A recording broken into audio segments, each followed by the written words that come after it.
Hey guys, my name is JessiMew, and welcome back to Adam's Quest. In the last episode, we discovered that our brand new toxic-bodied baby had somebody looking out for him after all. It turns out that some member of his family had returned to reclaim him, though unfortunately he's a little bit afraid of our tribe right now, so he's currently fleeing down the shore, possibly straight into Mulberry's tide pool. And I can't imagine that poor misfortunate Mulberry is going to be too happy to see him. He is not too forgiving around strangers, especially if this guy decides to come around and try to steal his fish. He does have that big claw, so there is the possibility that he could be looking for a few morsels. Though with those poison fangs, I'm thinking that somebody else in the family is going to be very, very excited to see him. Carol is actually looking for a little bit of a sign herself. She's spent the past few days just meditating by the stream, watching the bluebirds circling overhead, and she knows that a sign is very, very near in her future. She can feel that Adam is watching out for her again. So maybe if this guy does get a little bit closer, Mulberry might alert her so she can meet him herself. But first, we better make sure that we actually have the food to spare.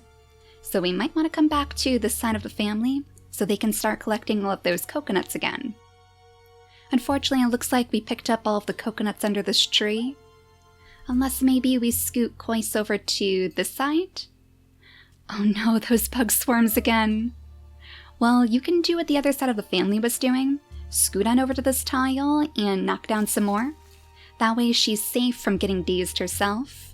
But we should be able to have somebody come over here and scoop up more of those delicious coconuts. Maybe Rye could even be the one. I mean, she's no stranger to the coconuts herself. We'll just need to have Persimmon finally purr for her, so she can start healing some of that damage. We still have sweet little Catmint being watched after by Nutanu, so we can move Rye over here with no fear at all. Not that Catmint strikes me as somebody who would be too afraid anyways, even if she was left all on her own. We just don't want any accidents. We don't need her being picked off by the bluebird. Oh, and it looks like we have more piranha coming up this way. I wonder if they're being startled by that creature in the darkness. Yeah, it looks like he's making his way closer to the tide pools now because we can't sense him anymore. I am going to scoot little Tangerine over this way though, because I want her to get away from those bugs, and I also don't want her catching Duke's colds. It looks like he's lost his healing magic too, so we might want to have her purr. We'll do that on the next turn. But for now, can you smell this creature, Ken? Oh, he's getting a little bit curious. Now that Tangerine is starting to go back in the other direction, maybe he's not so afraid anymore. He probably desperately wants to see his grandchild again. I feel like he must be his grandfather. He looks a bit more like an elder to me. So Mulberry should probably pick up some coconuts too. But first, I do want to see if we can have another baby between him and Lala. It's going to be very, very tricky for us to set this up though, because we don't want their babies under the coconut tree. But we also don't want them to go unprotected when Lala passes away, because that bluebird is going to swoop in and take advantage of it if he can. So I think that means that Mulberry is actually going to have to sit underneath the coconut tree for the night. We'll just have to cross our fingers that he's a little bit luckier than he was last time. Let's bring you up here to the shore. Hopefully Lala can breed with you. Oh, don't tell me that fertility is going to get in the way. Thank goodness. One last nest. And then Mulberry, you'll have to sit here. That way Guava will have the protection of his father. The bluebird's interference is one misfortune that I really don't want to see happen to Mulberry. You know, I am rather proud to say that I don't think a bluebird has stolen any of our children before, so we don't need to see it happen in this episode. But yeah, if that creature is still around, I wonder if Mulberry would let Carol know that he's sensed something off in the darkness. He's not sure if it's just the swamps playing tricks on him, but just in case, he does want their leader to know. So we should be able to have her lunge across the stream. We'll set her up right here and cross our fingers if the current isn't too strong. There we go. She managed to paddle right across, And now she should be able to scoot down the shore to hopefully get to that creature faster. Sunshine, meanwhile, is still looking for those roots. She still needs a place to bury her parents, and the island hasn't been so forgiving to her. We'll bring her back out of the swamplands until she has somebody to stand by her side, just so we don't end up... Oh my goodness! Just so we don't end up catching the sleeping sickness again. But it looks like our sunny little creature has stumbled straight into our brand new wanderer. So he was poking around the tide pools to steal our fish.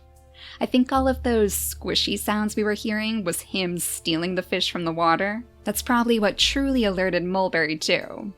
Of course he would know if somebody is there trying to touch his belongings. Now I think we're just down to Nutanu and Percy. Let's actually bring Percy over next to his babies so we can pick up that old nest. And then Nutanu should be able to find some more poison berries for the baby to eat. Catmint seems to really enjoy them, so if we scoot him on down the shore, maybe he can find some of those old berry bushes on this pathway again. There's no way that the rogue male is still out here, so we should be safe to explore. In fact, maybe all of the kids will go down the shore just to see what they can find. I mean, I know that Kois isn't going to be too happy, but I'm sure that Rai and Nutanu would be up for the adventure. So we should be out of turns now. Let's go back to Lala's nest, and Mulberry too, to see if he's going to be okay overnight. Are those coconuts going to come for him?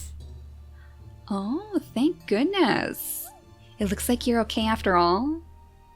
And you have given us quite the interesting baby. Oh my gosh. Have you ever seen such a unique person out before? That mask is something else. Though, unfortunately, yet again, it seems like Misfortune is striking once more because she has that deformed paw, and one of the digging paws too. So that means that she can't really pick up any food, despite her toxic body. Oh, that is such a bummer. I mean, granted, we will be able to breed her in the future, so hopefully those better genes will pass on to her babies. But Mulberry, you have had some really tough luck lately, and those clouds of bugs are here to prove it. Well, let's not forget to name your little baby at least. Just like the rest of his family, we'll name her after a type of fruit. Why don't we name her Lychee? That seems like a pretty good name. Very unique, just like her beautiful coat. Now we still do have the situation with Vanku. Oh my gosh, and look how much life he's losing, thanks to that sickness. Yeah, we're going to have to invite him soon if we want to see him live, and we'll have to somehow convince Mulberry to actually help him too. He's a bit too far away from Tangerine, but look at this, she's finally found one of those shells. So that's a little bit of extra food for us. Though I do still hear you stealing all of those fish. Oh my gosh, did you get every last one? Oh, we could have used that too. Maybe we should have invited him then. Well, let's go ahead and scoop up our poison berries and cross our fingers that he won't get too far away. It seems like he's really sticking around Sunshine for some reason. Probably because she's such a bright and happy creature. She's a little bit less intimidating than some of our other family members, though he's still quite nervous nonetheless. Why don't we see if we can bring Carol down here too? Hopefully we can set her up somewhere safe. We can scoot her down here, and then back into the swamplands? Oh, of course he would settle down next to us as soon as she's out of energy. Well, instead of chasing him around somewhere, let's see how this plays out. Maybe he'll come up to one of our other creatures if we pick up some more food. Let's see. If we have Kois go ahead and knock down some more of those coconuts, Rara should be able to grab this one. And it looks like he may have gone back into the swamplands after all. Oh, he's probably going after all of those poison berries, though he's not very good at picking them. That's why you should join us, little guy. I'm sure that Carol would share some with you. She might not be the best at picking up the poison berries, not quite like Rara with her nimble fingers, but she can still get the job done. So Rai can go ahead and scoop up some coconuts, and then follow her little brother down the shore. Yeah, we have so many coconut trees around here Like, it's no wonder that the Berryina's set up right here, too. I can definitely see Rai and Nutanu whispering to each other about the Berryinas. Wouldn't it be great if we found one ourselves? Wouldn't it be amazing if we managed to take one down, just like Mom used to do? And Kois is probably back here just shaking her head like, are you guys crazy? If you lead a Berryina back to our tribe, then Mom is not going to be happy at all. But if you guys can develop some sort of sneak attack just like she did, I bet she'd be really impressed. They must have heard that story by now. That's probably one of Ra-Ra's favorites to tell. It is instilling a little bit of reckless behavior in her babies though, so she might want to watch out what she's telling them. But at least Nutanu finally managed to find one of those old berry bushes, so we'll have him scoop up all of those berries on the next turn. Can Kois knock down any more of the coconuts? Oh, plenty, okay. There's still quite a few inside those branches. There you are. Little Vanku is finally feeling a bit more confident about Sunshine, so let's have her invite him to the tribe. And hopefully we can have him scoot his way over to grumpy old Mulberry, so he can finally purr. Now he knows it's his job. He knows he has to listen to Carol. That's probably the only reason why he's actually purring for this creature. He's probably still very, very annoyed that he stole all of those fish from his tide pools. He was planning on giving those to his babies one day after all. But he would never hear the end of Carol's scolding if he let this creature just stay out in the cold. So he will agree, very, very reluctantly. In fact, he's probably saying that it was more for his children than anybody else, especially his own sick child. His family isn't in the clear either, but part of Carol's fascination with this creature has to be those poison fangs. The toxic body is nice and all, she should know with hers, but the poison fangs connect him to Adam's family, so maybe this creature is that sign that she's been waiting for. Maybe she needs to get to know him a little bit better. Let's drop him off right here so he doesn't risk getting Lychee sick. And then maybe it's time for Sunshine to return back to work. She's probably very, very happy to see that Carol has been soothed now. She's found her peace. Now if only Sunshine could find her roots. Maybe we could try taking her down the shores instead. Maybe it would be easier to sniff them out right along the beaches. So let's have her wrap her way around these ports and all of these nasty thorns too. And we'll see what she can discover on the dark side of the island. Now it's time for us to bring Rosethorn back, as well as little Dukta.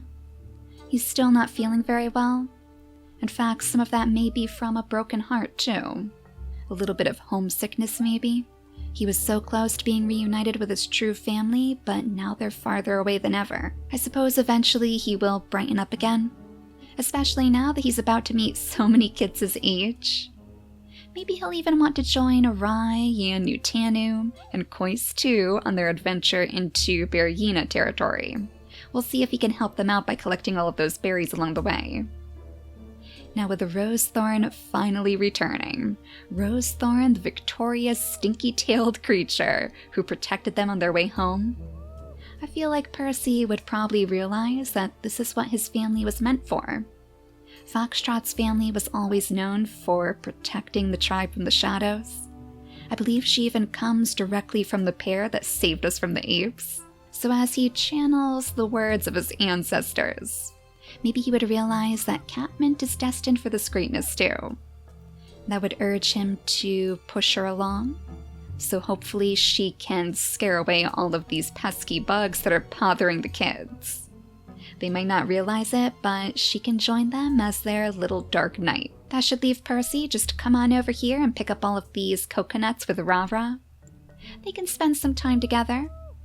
She is getting quite old anyways, so I think she's probably going to spend most of her time right by all of these berry bushes. She's not quite as spry as she used to be, so she needs to be careful about what sort of battle she picks. But I think we should be ready to skip the day now. So let's go back to Mulberry again, and cross our fingers that this time he's going to be just as lucky. Well, at least he didn't get hit by the coconuts, but it does look like unfortunately he has that sleeping sickness. I'm rather impressed. He managed to avoid it for quite some time. So we'll come back to you guys in just a moment, because before we end up picking up that coconut, I do want to see if we have enough food over here to sustain us. Maybe we can set him up in a bit of a better location. Oh, somebody picked up a leech?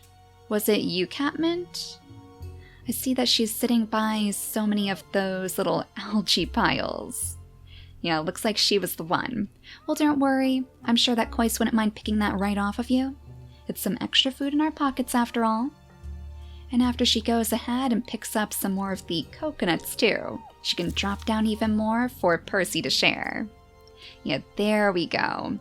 Now we're starting to work our way back to a safe amount of food, so I think we'll be back to normal in no time. Oh, and new Tanu can call Catmint right down the shore? He probably didn't even realize that she was following so close. Yeah, if you come on over here, then he can give you all of these poison berries from this bush. He can scoop up as many as his little arms can carry. Every last poison berry available. And I did notice that she finally unearthed one of the crabbits again. Maybe that's why Tangerine found that shell earlier. If the crabbits are finally back, then that can only be a good sign for our food stores too. Maybe they even have a little message to share. I'm sure that Rara would be very happy to see them, just because they would remind her of her fallen mate. So I guess Rai is going to be the first one to plant her feet down in Berryina territory again. We'll have her sniff around just in case. At least we have a route back here. I guess that Catmint could actually be the one to dig that up for us. Some of you have mentioned that she has that old crown of bones, like our very, very old gravediggers did. So maybe she would also feel that connection. Since she is related to Percy, and he's also very spiritual, becoming a shaman wouldn't really be out of the question for her. Do my eyes deceive me, or is Dukta finally feeling better? Oh, this is a cause for celebration, Tangerine. Go ahead and purr for him, and then he should be able to make his way right down the shore to hopefully meet some of our creatures. This has been a long time coming. Tangerine can finally reunite the families and even introduce them to a new member of hers, so they can get to know Dukta overnight and celebrate with all of the coconuts from the trees. Maybe that means it's time for us to look toward a new family on this side of the island too, especially because Vanku, with his poison fangs, is getting so close to the end of his lifespan. This might be our only chance to see if we could have some healthy babies between him and Carol. So first things first, despite those poor eyes, we are definitely going to want to place the stripes in his mutation menu.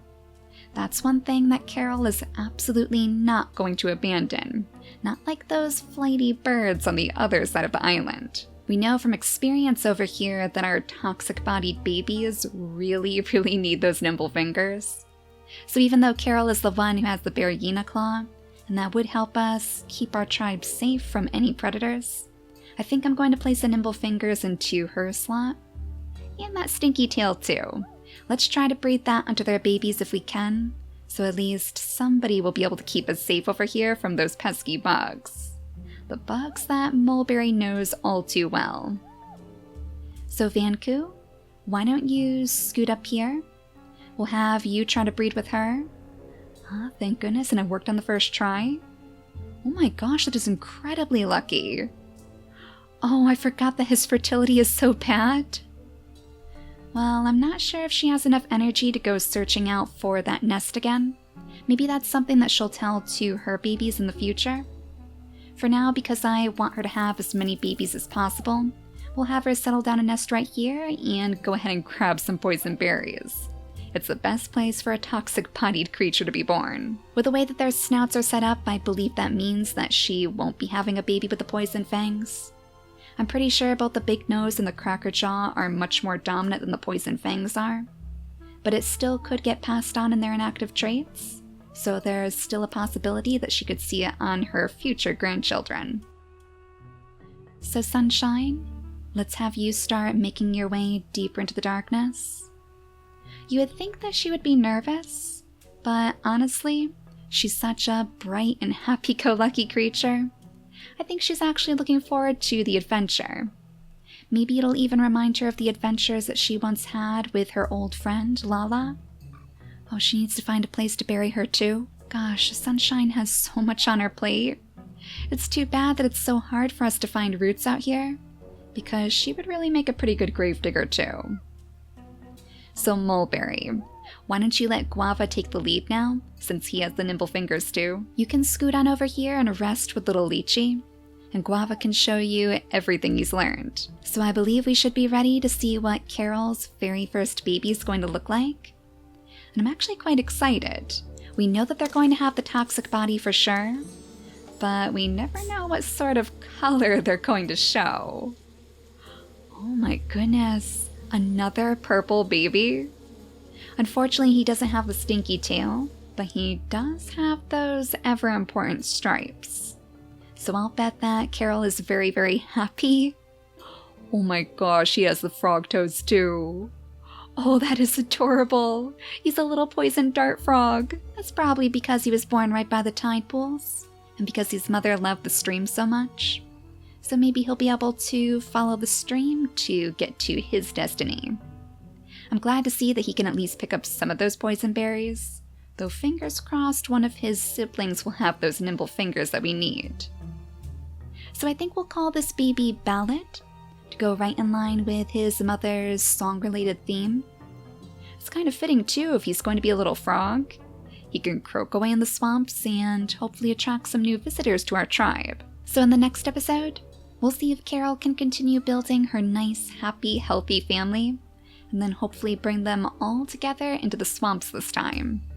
She already found a pretty promising location to settle down her roots, so if she can bring the rest of her sons and daughters there, I'm sure she can make a thriving colony in the middle of the swamps. Just like our family over on this side of the island. They have so much food now. Oh, poor Koiz. Oh, she met the same fate as her sister. You know, I wonder if maybe she was planning this all along. Now she doesn't have to go on that big adventure with her siblings as they try to find the Berryinas in their lair. Yeah, hopefully in the next episode this trio will have some luck in their new adventure. I'm looking forward to seeing what sort of shenanigans they can get into together. But for now, thank you all so much for watching, and I'll see you all next time. Bye guys!